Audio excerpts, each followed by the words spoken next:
엄청난 세력이 자금을 풀었습니다. 두 번 다시 경험 못할 가장 뜨거운 불장을 보시게 될 겁니다.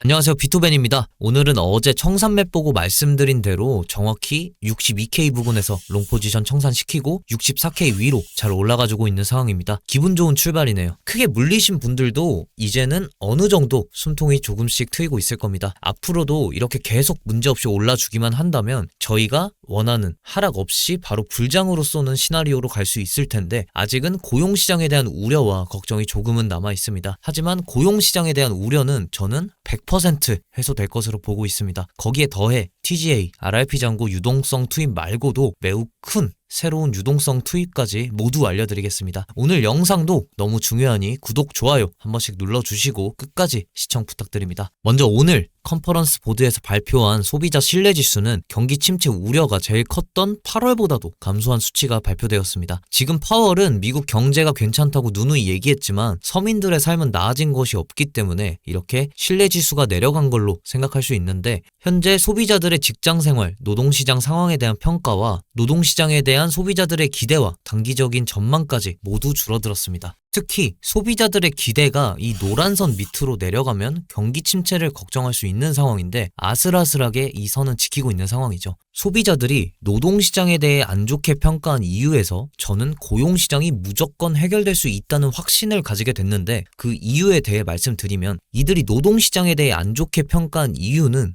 노동시간이 줄고 임금 증가가 적고 일자리가 감소했다는 겁니다. 근데 지금 미국의 상황은 실업률과 해고는 줄고 있는 상황입니다. 즉, 지금 기업들이 상황이 좋지 않아 돈을 많이 못 주고 이 일자리 창출을 많이 못하기 때문에 소비자들이 불만이 생겼다는 것이죠. 그러면 이 문제를 어떻게 해결할까가 중요하겠죠. 그 해결은 금리 인하하면 다 해결됩니다. 금리 인하의 본질 자체가 시장이 좋지 않으니까 돈을 풀어 시장을 회복시키겠다는 건데, 이번에 금리 인하를 하고 TGA, RRP 잔고들 풀고 국채 발행하고 돈 들어올 구멍이 한두 군데가 아닙니다. 돈이 많이 풀리면 당연히 수요가 늘어나고 기업들의 생산이 증가하며 일자리도 많이 생기겠죠. 그렇게 되면 소비자들의 삶도 당연히 개선되고 고용시장에 갖고 있는 불만까지 모두 개선될 것으로 보여집니다. 이후에는 지표도 당연히 좋은 쪽으로 개선이 될 것이고 경기 침체에 대한 이슈가 사라지며 자산시장에도 많은 돈이 들어올 것으로 전망하고 있습니다. 그리고 갑자기 생각난 건데, 궁금한 거 있으시면 댓글로 편하게 남겨주세요. 어느 정도 추려서 제가 영상에서 답변 드리도록 하겠습니다. 어떤 질문이든 괜찮습니다. 이제 다음 소식으로 넘어가기 전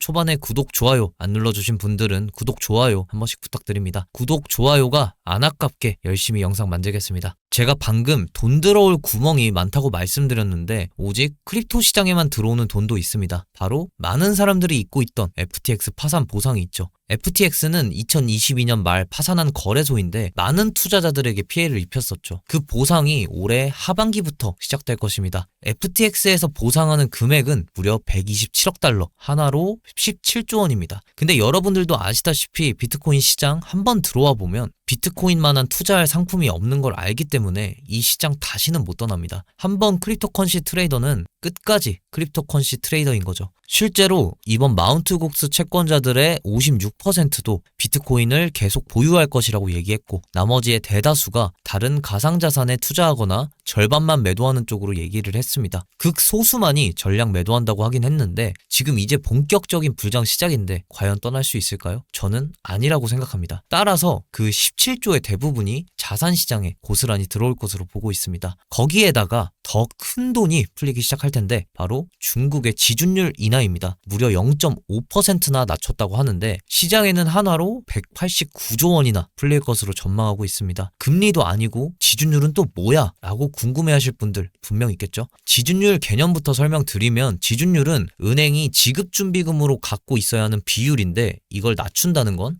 은행들이 중앙은행에 맡겨야 할 돈이 줄어든다는 것이고, 줄어든 돈만큼 조달할 수 있는 자금이 늘어난다는 겁니다. 즉, 대출을 더 많이 땡겨줄 수 있다, 이 말이죠. 추가적으로 지준율 인하도 금리 인하처럼 경제활동을 활성화시키는 경기 부양 정책 중 하나입니다. 그럼 어찌됐건 중국도 시장에 돈을 푼다고 생각하시면 되는데, 여러분도 아시다시피 코인 거물에는 바이낸스 CEO, 창펑자오, 트론 창립자, 저스틴 선 같은 중국계 거물이 많습니다. 공식적으로는 중국에서 금지되어 있긴 하지만 암암리에 모두가 투자하고 있는 상황이죠. 즉 189조, 이 모든 돈이 시장으로 들어오지 않더라도 일부는 무조건적으로 가상자산 시장에 들어올 것이고, 풀리는 금액 자체가 너무 크기 때문에 일부만 들어와도 시장의 펌핑감을 분명히 줄 수 있을 것으로 보고 있습니다. 지금 글로벌 유동성 지표 움직임을 보시면 전 세계적으로 유동성이 크게 공급되는 사이클 초입에 진입했습니다. 대선이 다가오면 다가올수록 이 유동성 공급은 더 커질 것으로 보고 있고, 실제로 미국의 금리 인하와 중국의 지준율 인하까지 사이클에 맞아 떨어지고 있습니다. 앞으로는 적어도 대선까지는 뜨거운 장이 펼쳐질 것으로 전망하고 있습니다. 앞으로 남은 기간까지 조금 더 힘내서 잘 버티고 그동안의 근심 걱정 모두 털어버리는 그런 순간이 분명히 찾아올 것입니다. 그때까지 좋은 영상으로 힘이 되어드릴 테니 같이 파이팅 합시다.